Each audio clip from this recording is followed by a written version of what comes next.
Okay. Awesome. Okay, cool. So we're live on both.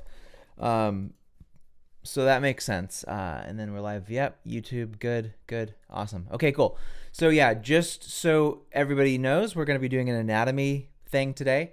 Um, it's going to be presenting a range of pictures. Oftentimes the pictures are going to explain a lot more than what I could say with my voice. So, but before we do that, we're going to do our famous simultaneous squeeze. So everybody, we're going to take a deep breath in for a few seconds, full lungs, hold it, and then we're going to try and squeeze it. It's called the Valsalva squeeze. So here we go. Ready? Everybody breathe in.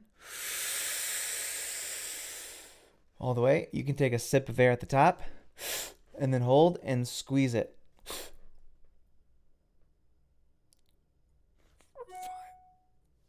3, 2, 1.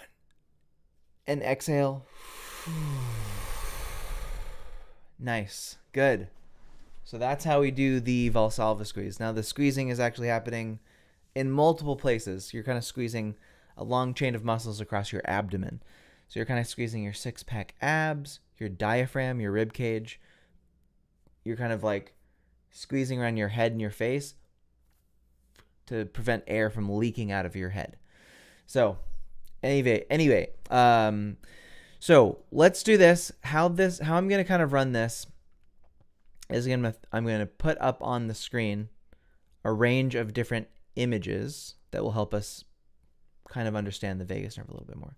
And I think I'm going to try to be over here and move the pictures into this spot here.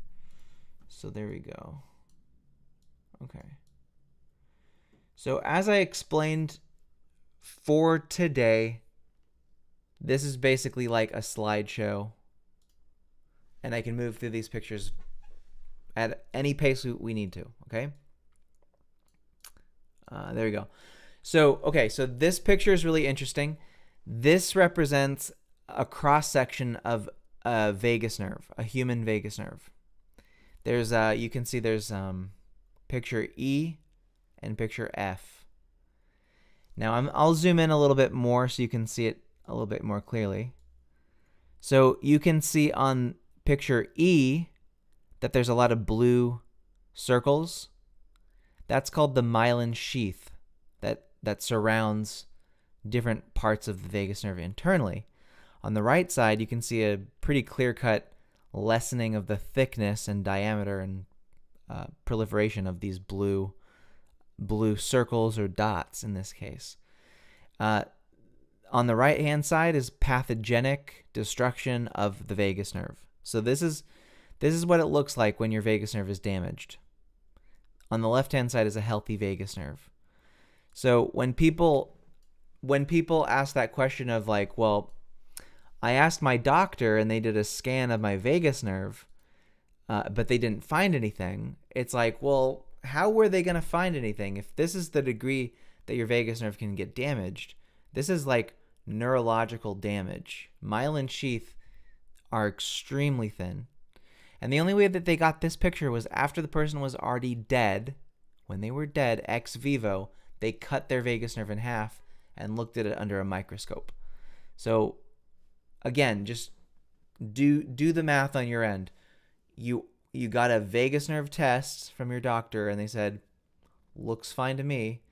And the person on the right side of this picture, in this picture right here on this side, that came from a person who is diabetic in their 50s.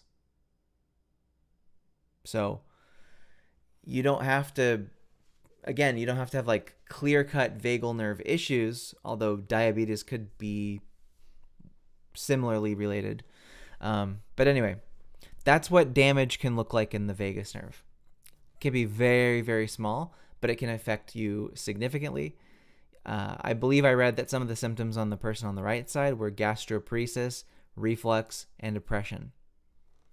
And basically the inability to stop eating food because they never felt full. They never felt satiated. And that is what that picture represents. So, cool. Moving on. Let's see what else we got in the grab bag. All right. So this is a picture of your brain stem. I won't stay on this one too long because it's a little complicated, but more or less what we're looking at is the medulla oblongata, the pons, the brainstem, and where the vagus nerve enters in to your brain, basically. So if I zoom in here a little bit, we want to find the vagus nerve, which is going to be right here. So you can't really see it. Apparently I don't have a pointer on this app, but you can see there in the very bottom, vagus nerve, X, how it points up to these two lines and how those go directly into the brainstem. And how if there's issues with one part of your brainstem, you can have issues with other parts of your brainstem. Also knowing that there's something called the vagus nerve infection hypothesis, which states that if bacteria enters into your vagus nerve, it gets in your brainstem, and it starts to have radiating effects outside of just that. So can be pretty dangerous. So anyway, next one. Okay, this is actually a really good one. A little complex to explain, but what we're seeing here is a diagram of if you cut the head off and you looked down the throat. This is about the level of where the Adam's apple protrudes out right here. So this is a slice from a neck at about right here, clean cut, looking down. Now you can see the vagus nerve in here. So we're gonna zoom in. Okay. Where is this? External jugular vein.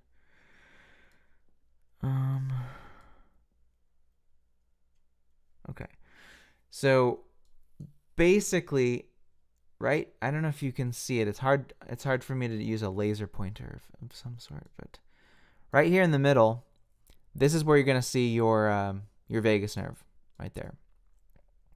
Vagus nerve is right in the neck, and it's sandwiched between your carotid and your jugular vein. Carotid artery, jugular vein, and vagus nerve. And it's all contained within this sheath. There's another sheath that wraps around them. So you can put someone under a ultrasound and you can image their vagus nerve, and you can typically see the thickness of the vagus nerve, or the lack of thickness in the vagus nerve, actually. So yeah, you can get a picture of the vagus nerve with ultrasound if your person knows what they're doing.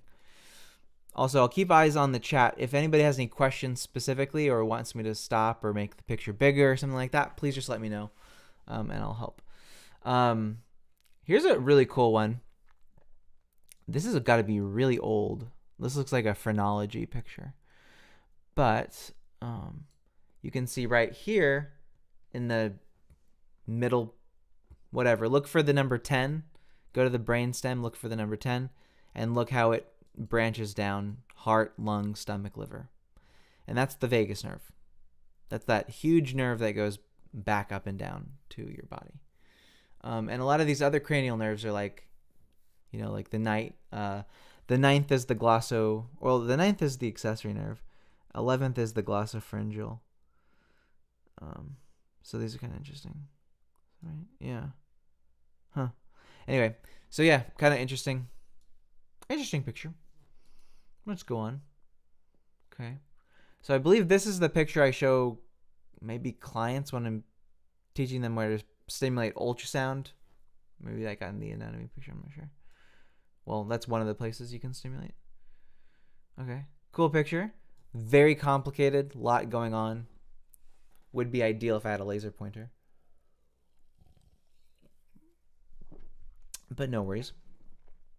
Honestly, I'm just going to go. We're moving on from that one. No way I'm going to be able to explain that. Okay, cool. So this is an important one. On the left-hand side, you're going to see the body of a cell. This is a neuron. And on the right side, you're going to see the growth cone. This is where a neuron grows and connects to other neurons.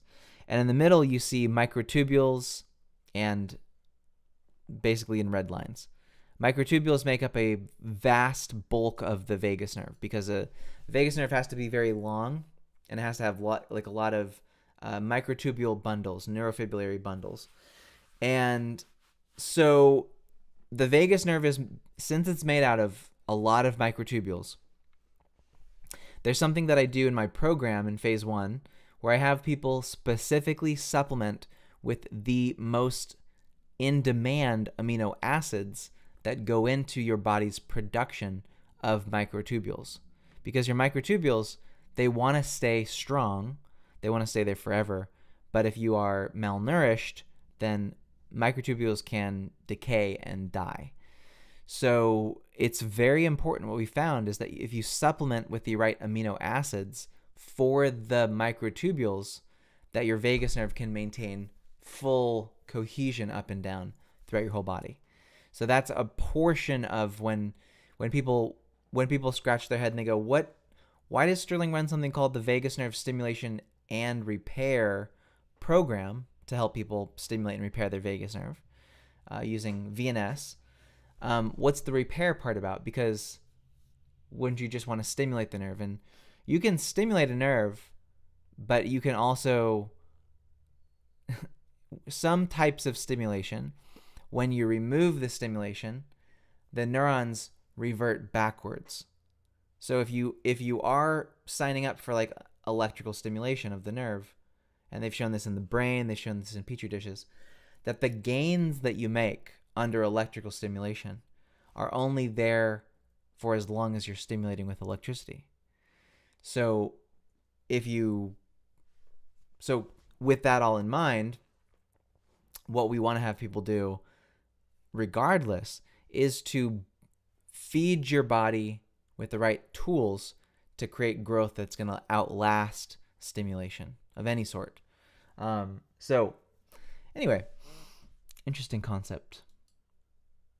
Oh yeah, this is a very old, I believe maybe a Roman art piece from Galen, a sketch of the vagus nerve, I think.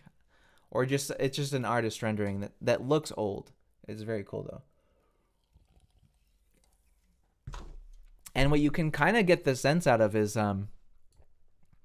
if you know about chakras, you might notice how the vagus nerve runs up and down through the whole body. It branches out in certain areas in the stomach, the heart, the vocal area, the head, the root. So yeah, some people have noticed that the vagus nerve seems to branch heavily in the exact locations where the chakras are considered. So it makes you wonder, like, did these people talking about chakras all the way back then, do you think they did anatomy? Do you think that they were able to take apart bodies and look inside of them? Because you don't need a magnifying glass to see the vagus nerve. It's actually so big that you could put your finger under it and pull it out, and it wouldn't break. The vagus nerve is actually extremely large. So out of all the nerves in the body, besides your spinal cord, vagus nerve would be very easy to see, for sure.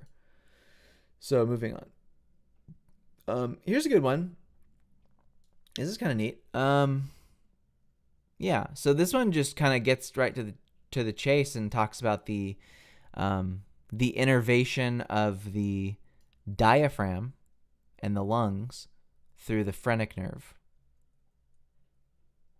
And the phrenic nerve is a sympathetic nerve. So this isn't the vagus nerve here, but it does interact with the vagus nerve. And you need both. You need both to work. So anyway, I just thought that was kind of interesting. So yeah, if you had cervical instability in your neck, you could be pinching some of the nerves that regulate your diaphragm and then make it hard to breathe. So one of the things that I do in my program is that everybody does neck recovery. And depending on the severity of their illness or condition, we'll actually give them, upgrade them to some pretty cool equipment that helps to rebalance their neck. So regardless of if the specific thing that you're dealing with is a vagus nerve issue, a lot of issues can crop up from a bad neck. So that's why we recommend things like the red ball exercise process, neck traction, following the mobilization and exercise types of protocols, the ME, mobilization and exercise, the acronym being ME. So yeah, that's why the neck health is pretty darn important, because if your neck gets really messed up, you impair your ability to breathe. So that's not fun. Okay, so here's another one. Let's see. Okay. So this just shows you kind of some of the nerves that go up and down your neck, but that's not the vagus nerve. That's not it. Keep on going. Okay. So here's a classic picture. I'm sure most of you have seen this one before. We'll just kind of zoom it in. I think everybody's seen this. You can see kind of the vagus nerve exiting from the brain. Yeah, cool. Very, very cool. Thanks, TK, for the encouragement. Yeah, so this, I get a question a lot of, I actually got a question, and I got to be more patient with people, because I was like, how do you not know this? But somebody wrote in the Facebook group, they said, well, is the vagus nerve on the left side or on the right side? And I was like, it's both. And then he's like, well, I read it was on the left side. And I'm like, yeah, it is. But it's also on the right side. And he's like, I'm not sure about that. I'm not sure about that, man. I mean, I think the Google article I read said that the vagus nerve is on the left side of your body. So I kind of inclined to believe that. Because some of the pictures that you do see online will only draw the left side of the vagus nerve, but you definitely have a vagus nerve on both sides of your neck.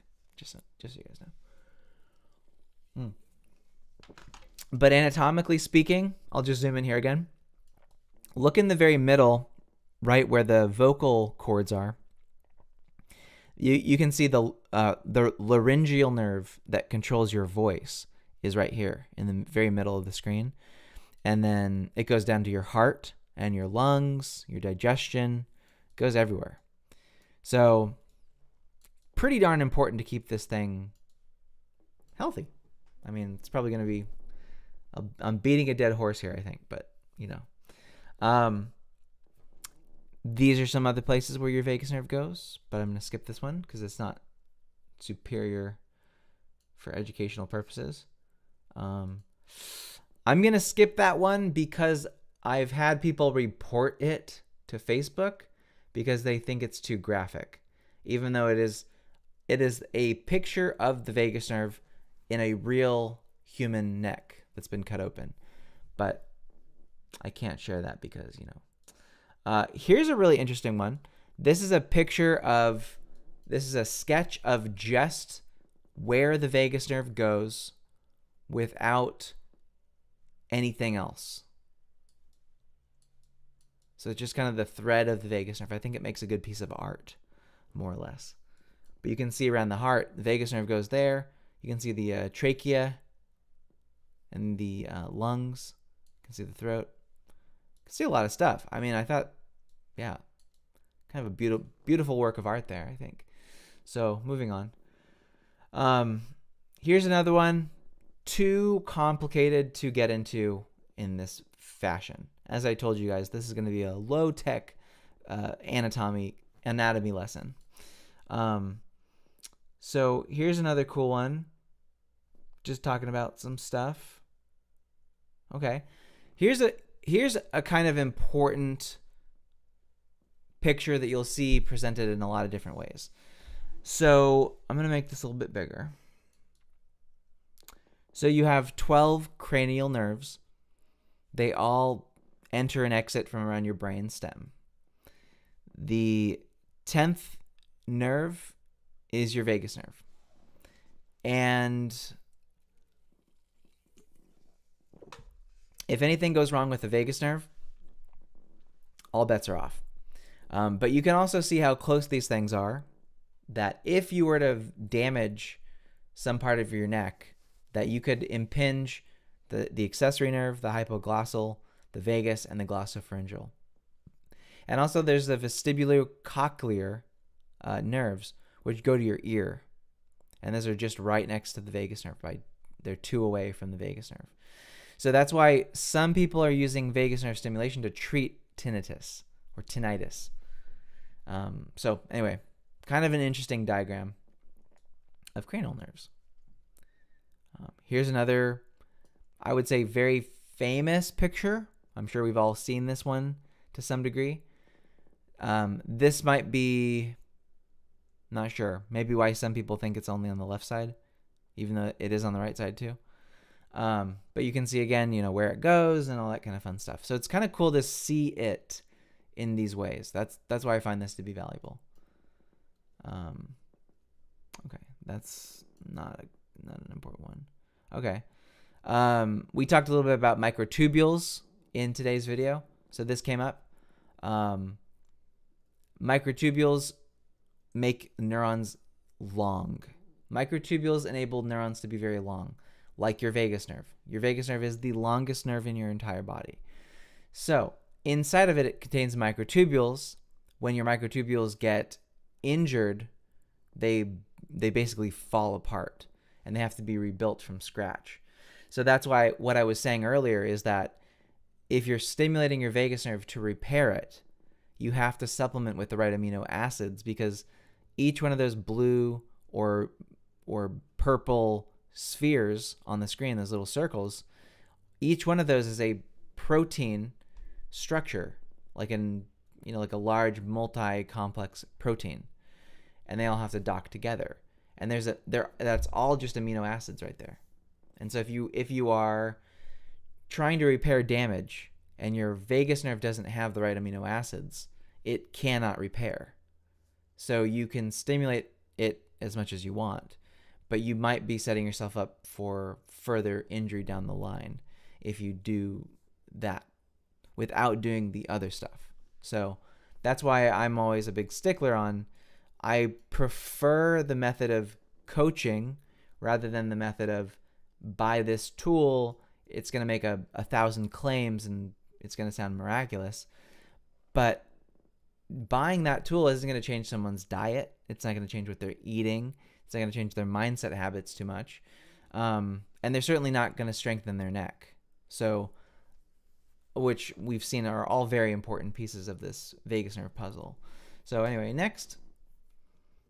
Here's another one of those cross sections of healthy versus unhealthy vagus nerve. I'm going to skip through that one. Okay. This one's really important. So people oftentimes talk about limbic brain. Oh, Laura, you said you wouldn't hang that art on the wall. I think I know which one you're talking about. Yeah, I know. It's not, I don't know. Art, schmart, whatever. But this one's pretty cool because sometimes people get the impression that the vagus nerve just regulates like your body and that kind of stuff, that it doesn't somehow literally project its entire neuron structure into your brain. Your vagus nerve started in your brain when you were an embryo, and then the vagus nerve sent its little fingers down into your body. It's an amazing process of how it happens. How the vagus nerve knows to start from a couple of cells in your embryonic brain to then start sending its long neuron fingers down into your body and know exactly where to go and what to grab onto, and it grabs onto every one of your neurons, is pretty remarkable. I'm not going to lie. But for this, we have at the very bottom the vagus nerve, which starts at the NTS, the nucleus tractus solitarius, which is kind of like a docking port for the vagus nerve. Then signals go up to the locus coeruleus, and that has memory, motor function tied in with it as well. So if you get dizzy and vertigo from a vagus nerve issue, It's likely because this projection isn't working properly into your cerebellum. Then it goes into your thalamus, which is your, again, we hear a lot about limbic brain retraining. I'm sure many of you have heard of limbic kind of stuff. Vagus nerve stimulation itself can do a lot for someone who may think that the thing that they really need is limbic brain retraining. But I would say that the first thing you should work on is to actually stimulate your vagus nerve first. Because if you stimulate your vagus nerve first, you could resolve, in some cases, 60% of the underlying emotional baggage that you're carrying around with you just by stimulating the vagus nerve, because your vagus nerve knows how to your vagus nerve is like a coach. Your vagus nerve works like an inspirational emotion machine. Excuse me. So yeah, if you stimulate your vagus nerve, you can reboot good thinking in your brain. And rather than going to talk therapy for 4 years, honestly, it's a lot easier to just stimulate your vagus nerve. You just, get the transducer, you put it up to your neck, you stimulate like that. It feels great. And a lot of these problems that people get obsessed with trying to fix or losing trauma don't need to be done first. You could spend years trying to treat trauma, but if your vagus nerve isn't working, I don't even think that that's really a possibility to move through a traumatic experience very easily. It's possible without vagus nerve stimulation, but if you could take someone from needing to do 4 years of talk therapy to 2 months of VNS, and they would have the same breakthroughs, I would always go for the VNS rather than 4 years of talk therapy at great expense of the patient. So anyway, then it has a projection to the amygdala and the hippocampus, the prefrontal cortex, and then all the way back down to the rest of the brain. So your vagus nerve absolutely innervates some of the most crucial and critical functions of your brain. It is all interwired up here as well as with your body. So don't think of the vagus nerve as this like little nerve that just says, okay, heart beat slower. Make me hungry. Oh, I'm full. I'm thirsty. It's not that basic. It's certainly not that basic. So anyway, we'll move on here. Okay, here's another cool picture. This white line going down the neck is the vagus nerve. And on the left side are MRI scans, and they're labeled. So A shows you where the vagus nerve is at basically right where it comes out of the skull. B shows you where the vagus nerve is in this area of the journey, and then it goes all the way down. So super fascinating. I'm going to zoom in a little bit more so you can kind of see this.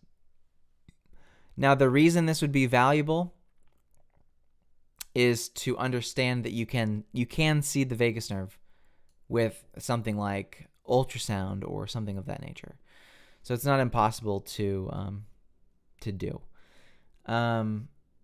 But also it's not easy. It's certainly not an easy feat. But this is a great picture. Very, very good picture.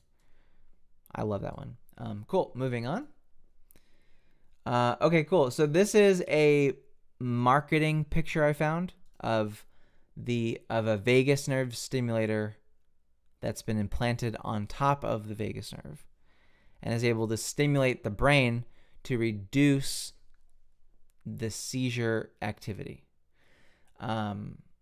So here's what this looks like basically. If I can zoom in here. So we look at this. And so lower left-hand side, we have the battery. Lower left-hand side also we go to the lead, LEAD. And that's a little wire that runs up and intersects with the vagus nerve.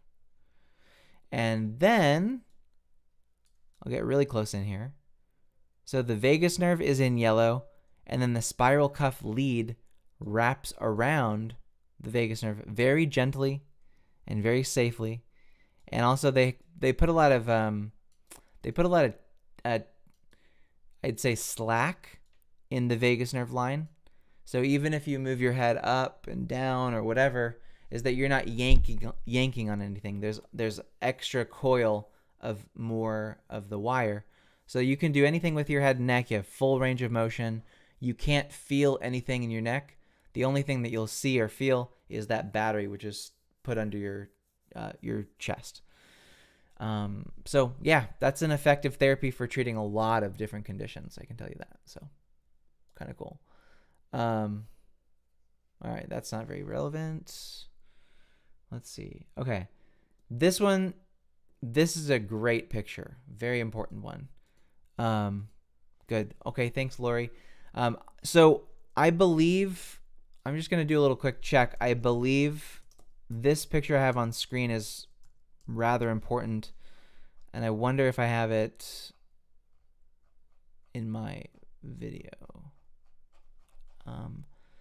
No, I don't have it yet, but I will upload it to this website. So if you go to that website and it talks about the common symptoms of vagus nerve damage, you're going to see this picture in there. So that picture specifically is going to be available. Let me just see. I have a lot of pictures too. Where are we? Sorry, I just want to get the name of this one. Okay. Where is it? Huh. Oh. It looks like my computer did all of this backwards. Okay. All right.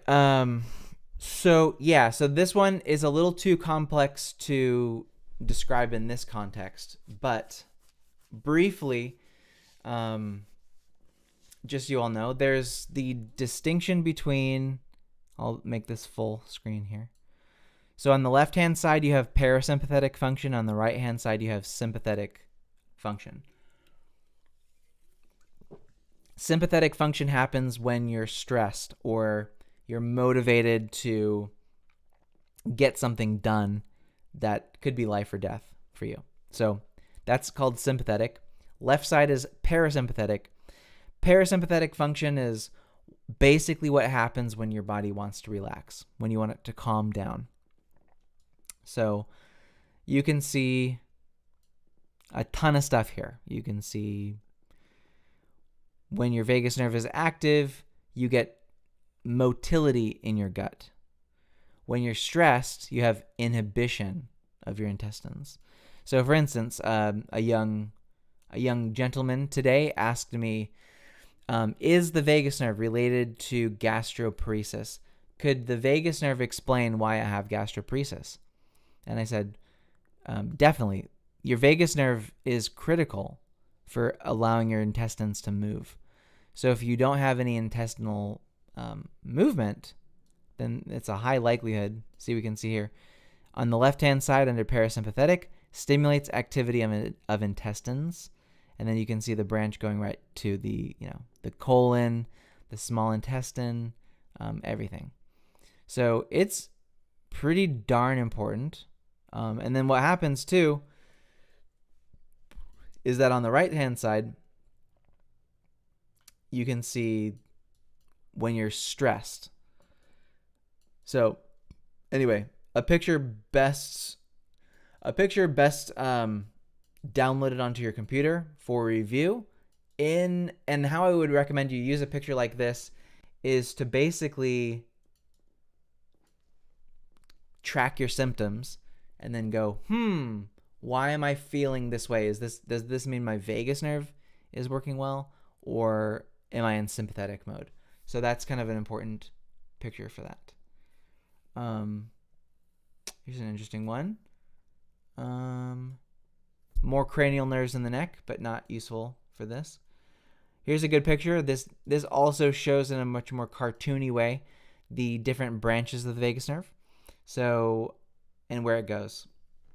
I think very cool, very simple, but effective.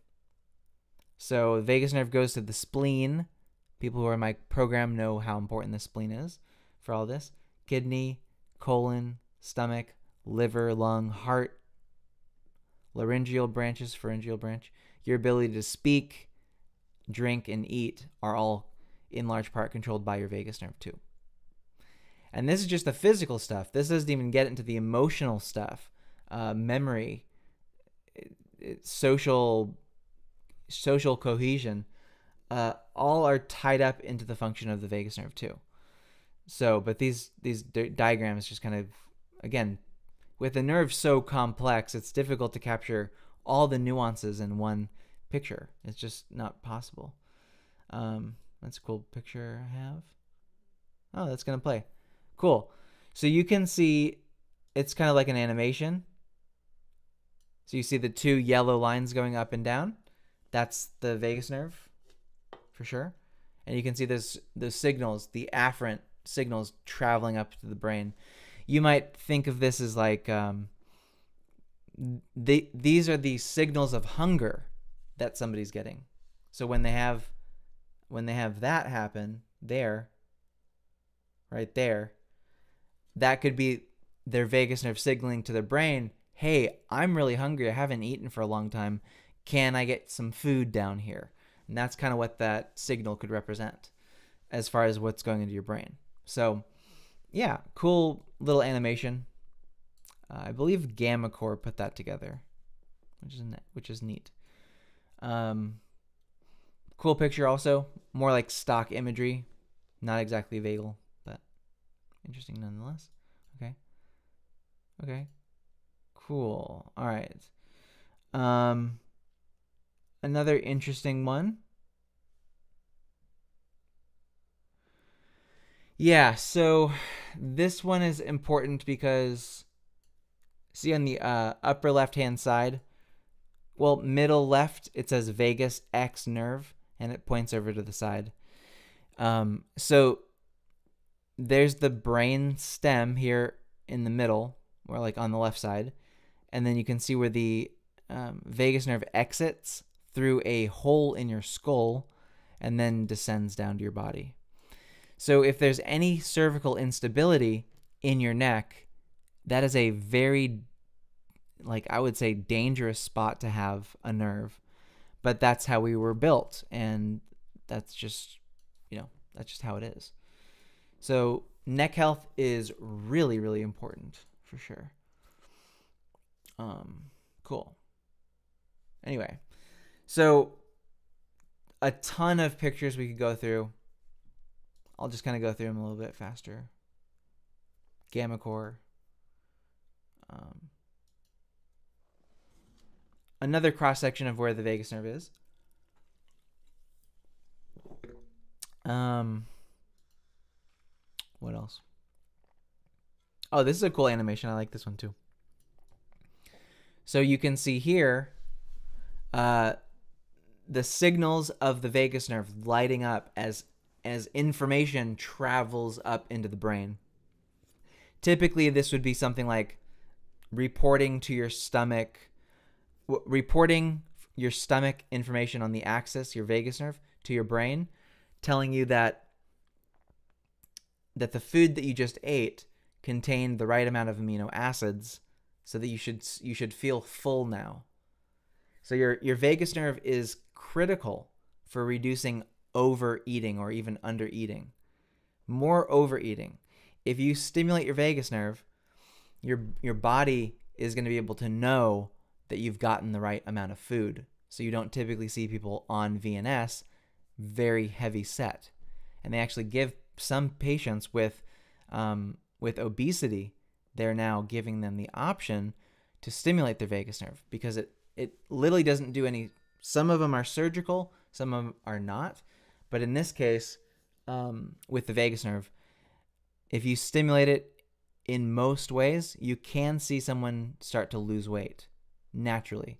Not even because they're doing any extreme dieting or working out at the gym. Although I would definitely recommend some exercise and obviously eating right if you want to lose weight. But that's what these signals represent. There are so many signals too. The signals can also indicate the sick feeling. You know, when you start to get a flu, you start to feel like you're getting a cold, you feel it coming on.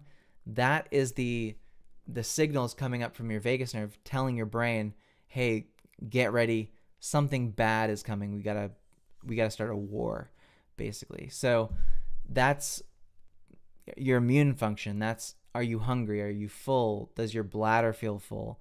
That's all coming from this one nerve. And it's crazy. And also, like I said before, this could represent more than just the physical sensations. You can also see emotional activation through the vagus nerve too. So you'd be like, oh, wow, like that's the emotion of love and joy because it started in the heart. Or maybe this person's like nervous or they have butterflies because they just fell in love. You would see more activity in the stomach, right? Exactly where that happens, right? Everybody's had butterflies in their stomach. So yeah, this picture I truly love just as a demo, but we'll move on. Here's another one. I like that one. Yep.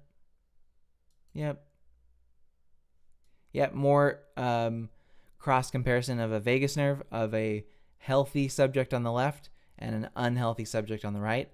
This is what alcoholism does to your vagus nerve. So, yeah. This one on the right hand side, let's see. This one, panel B, is the vagus nerve of a dead alcoholic, and A is the vagus nerve of a healthy, sober, sane individual. So think twice about indulging too much, or if at all. So bet you didn't see that picture before. So anyway, cool. All right. Ton of pictures. Honestly, we'll end it there. But yeah, so anyway, want to open the floor to any questions or comments or anything like that. Okay, cool. So we do have a question from Jennifer. So Jennifer, could you clarify why do you start in spleen and not neck? I'm not sure if you're referring to like stimulation. Technically, I'll answer what I think you're trying to ask. If you could clarify that question a little bit further. Okay, for VNS. Okay, yeah. So we don't actually start on the spleen first. In our protocol, in our ultrasound protocol, we do neck first, and then we add the spleen in on the second week. So there's a specific progression that you have to follow with VNS, I find, if you want to get it right. So yeah, it's not just on the spleen. So yeah. Cool. Awesome, Penny. Good. You got to watch some of it. Really interesting pictures. Yeah. I have folders full of vagus nerve stuff. So I figured I might as well make some use out of it. And I actually have a Wacom tablet thing where I can draw on it and you can see it. I'm thinking about doing something like that so I can kind of draw some of the aspects that are really important here for people to get, because I think those are very interesting. And I do have an art background, so could be useful. Who knows? But wonderful. So anyway, I'm going to end the stream on YouTube. So thanks guys for watching us on YouTube.